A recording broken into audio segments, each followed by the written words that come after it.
bunk and ready to get dressed in the dark. Beautiful smells come through from the galley, kitchen. Warm toast, baked beans, sizzling bacon. We are then called up to the upper deck for watch or small team meetings. Each tall ship crew is divided into 4 teams, each known as a watch. It may be the height of summer on the mainland, but in the middle of the English Channel, it is still rainy and quite cold. My team are not quiet in their happiness at finding out that we will be below deck for happy hour, which is the Jubilee Sailing Trust's word for cleaning. An attempt to galvanise us, perhaps, or a bribe. But the putrid smells of polish, washing up liquid and bleach, are small sins to be borne for an hour and warm and dry. Many tall ship terms come from the past. For example, so far we have had head, a bathroom or a toilet. Think about why there is a hole at this end of the ship and how sailors used to do their business before plumbing was invented. We also had galley, the kitchen, which is still in use today on many modern cruisers, and as grand designs would have us believe, in many trendy houses. If we just step back into our scenario one moment, we're coming up to smoking, which is mid-morning break. So called because back in the days of yore, this was when the gentlemen of the Navy would down their tools for a fag. And indeed, some modern sailors still partake in this yea old tradition, but they are told to do it off the side where the wind is not blowing into the ship, so as not to give the rest of us lung cancer. Our cook, however, has no such qualms about our health and plies us with sugary, sticky, greasy cake, ready for the next part of our day. It is now my watch's turn for helming, steering, and to look out for anything that might get in the ship's way. After the warmth of happy hour, I pull on my waterproof trousers and my sailing jacket, which still bears the memories of Glasgow University Sailing Club's booze cruise up the Clyde, so precious week 2005. And I take the helm, grateful for the marquee that covers the ship's controls. It's still cold. Someone brings me a hot chocolate when I do look out over the side. I enjoy taking weather readings and logging them in the warmth of the radar office. But the temperature is 15 degrees, and I am not justified in moaning about the weather, but I will. There is no rest for the wicked as we are then called to brace the yards, or that is, turn things to hold the sails on. Several of our able-bodied crew put on their climbing harnesses to go up the rigging to bring in the sails, and the rest of us form pulling teams on the main deck. So sweaters pull, and tailors stand or sit behind them, holding the rope taut. Beautiful smells start to come through again from the galley. This is our dinner cooking, and it is torture having to work on deck while these wonderful smells permeate the air.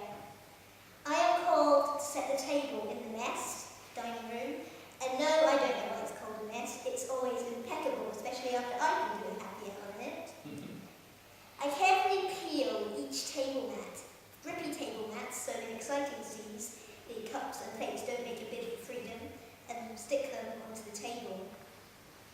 The smells continue. Juicy meat, crunchy vegetables. If it weren't for the scruffy sailing gear, we could be in a 5-star restaurant. We are coming into port now, and 5 of our sailors get into the rigid inflatable boat which is kept on board and make for shore.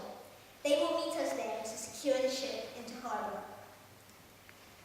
Our permanent crew, who are professional sailors who are there full time, because they know what they're doing, lower the anchor and secure the ship. They also lower the gangway, which you will know as a plank from Pirates of the Caribbean. And quite a lot of interest is generated on the shore at this point, especially when the first wheelchair alights. In the best of sailing traditions, we make our way to the nearest pub for fish and chips, rum, and the chance to wear off our sea legs, or wheels, as it were. Later that night, 2 of us steal back the ship for harbour watch, which is a fancy name for basically babysitting the ship and making sure that no one but articled crew come back on board. It's also a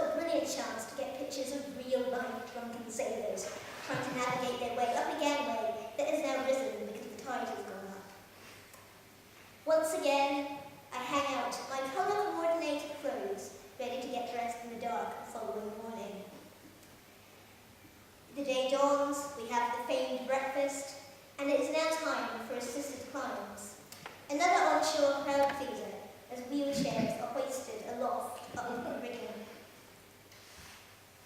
I choose to climb with my legs to give my hips a workout, and I am assigned 2 members of the permanent crew who will escort me up there. Those of us who are climbing put on our climbing harnesses with ropes attached either to our backs or to our chairs. These will act as abseiling ropes to ensure we don't fall off too hard anyway.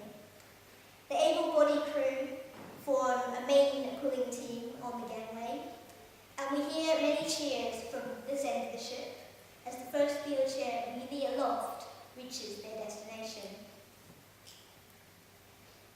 I put my foot on the first step of the rigging. You'll have to imagine it on this model, but they are actually steps, believe it or not.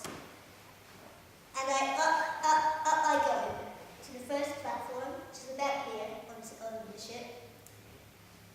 I put my foot through the final step, which is what a tiny bit of rope at this point, as I reach my destination. Panting and perspiring, I rest a while until the descent downwards, galvanized with a feeling of achievement as I have now proven myself a tall ship sailor. The Jubilee Sailing Trust own the only 2 tall ships in the world, which are fully wheelchair accessible, deck accessible, blind accessible. This is my account of the day on my 3rd voyage with them from Southampton to Jersey.